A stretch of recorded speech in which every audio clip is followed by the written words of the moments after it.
Assalamualaikum warahmatullahi wabarakatuh. Perkenalkan, nama saya Putri Agraningsi dengan NIM 2020203861211020. Video ini dibuat untuk menyelesaikan tugas mid semester di mata kuliah Sistem Pengendalian Manajemen dengan dosen pengampu Ibu Ulfa Hidayati MM.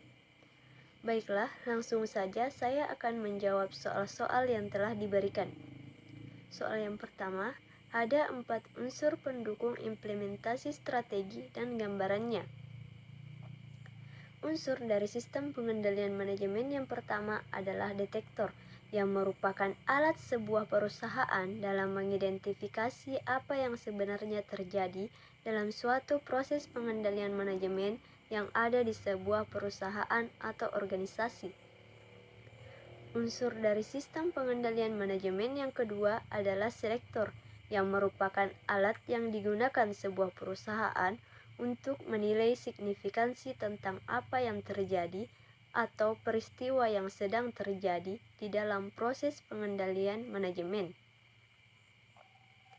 Unsur dari sistem pengendalian manajemen yang ketiga adalah efektor, yang merupakan alat yang digunakan sebuah perusahaan untuk mendorong perilaku maupun tindakan tertentu ketika aktivitas yang dilakukan tidak sesuai dengan pedoman atau patokan yang ada.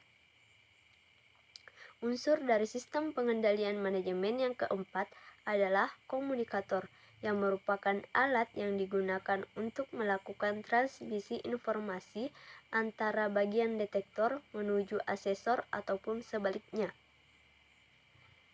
Terdapat 4 unsur dari sistem pengendalian manajemen, yaitu detektor, selektor, efektor, serta komunikator yang memiliki hubungan antara satu sama lain.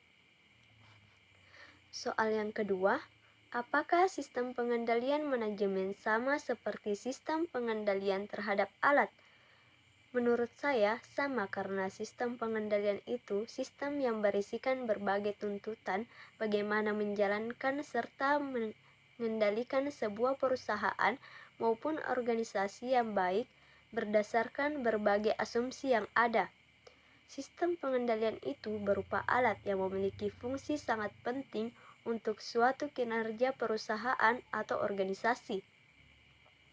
Sistem pengendalian manajemen sebagai sebuah sistem yang terdiri dari berbagai subsistem yang memiliki kaitan antara satu sama lain.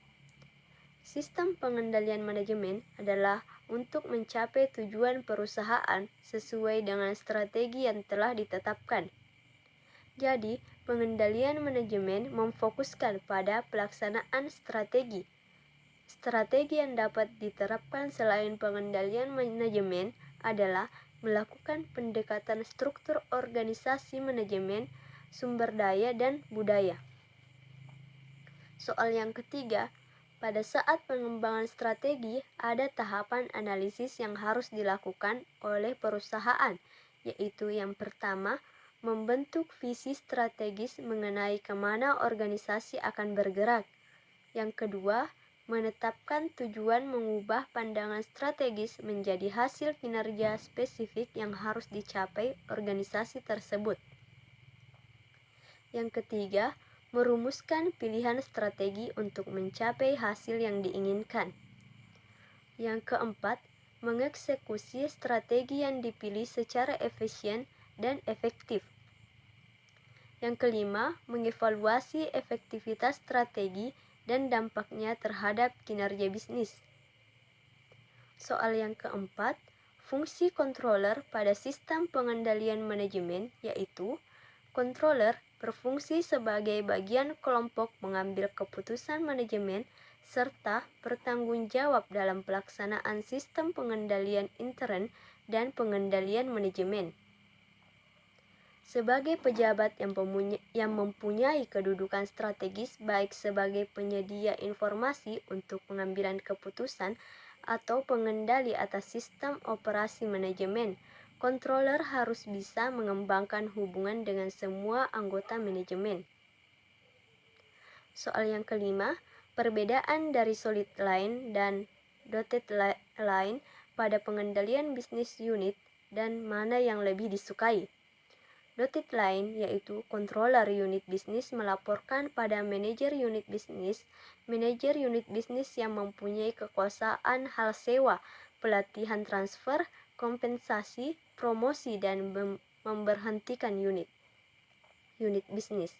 Sedangkan solid line yaitu controller unit bisnis melaporkan masalah langsung ke controller perusahaan, seperti mata-mata yang dikirim kantor pusat untuk mengawasi bagian manajer unit bisnis. Dan dari kedua hal tersebut, saya lebih menyukai solid line karena memiliki tugas dalam mengawasi manajer unit bisnis, kemudian dilaporkan kepada kantor pusat, dan hal itu lebih menantang. Soal yang keenam, peran sistem pengendalian manajemen ketika terjadi masalah dalam perencanaan atau pengelolaan akuntansi, yaitu suatu sistem pengukuran kinerja harus menyediakan suatu mekanisme untuk mengaitkan strategi dengan tindakan.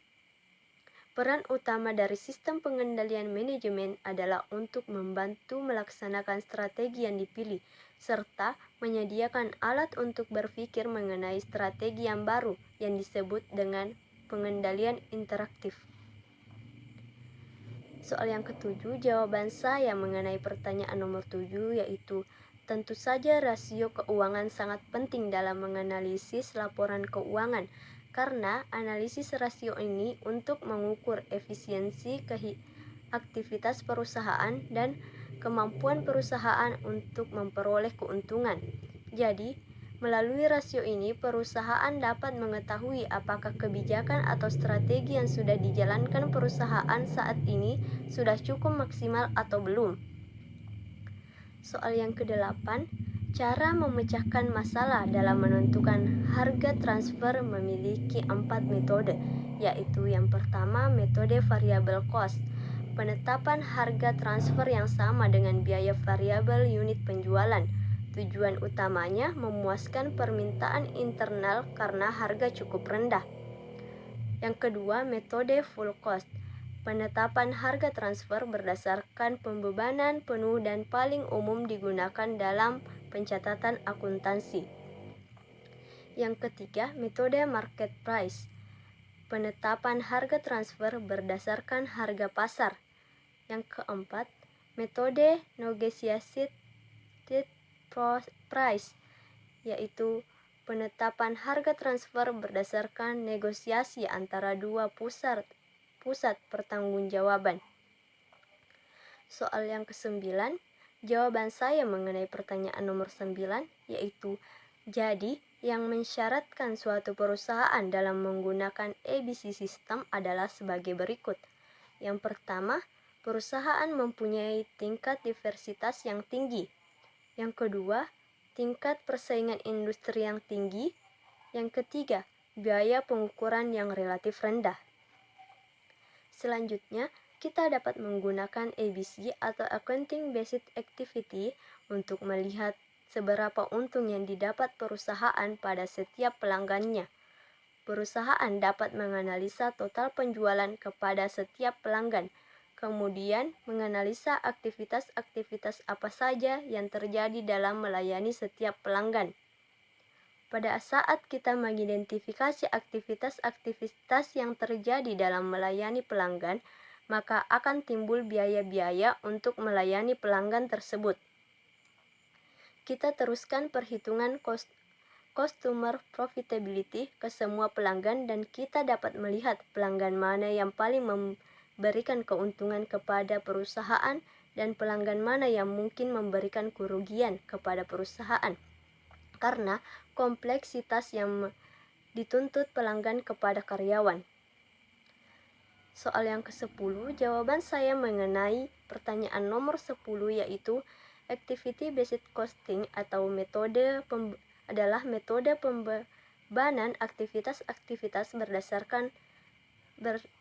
berdasarkan besarnya pemakaian sumber daya dan membebankan biaya pada objek biaya seperti produk atau pelanggan berdasarkan besarnya aktivitas, serta untuk mengukur biaya dan kinerja dari aktivitas yang terjadi dengan proses dan objek biaya.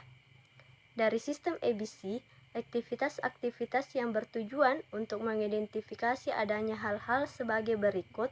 Yang pertama, aktivitas yang ada dalam tiap-tiap departemen dan sebab-sebab timbulnya aktivitas.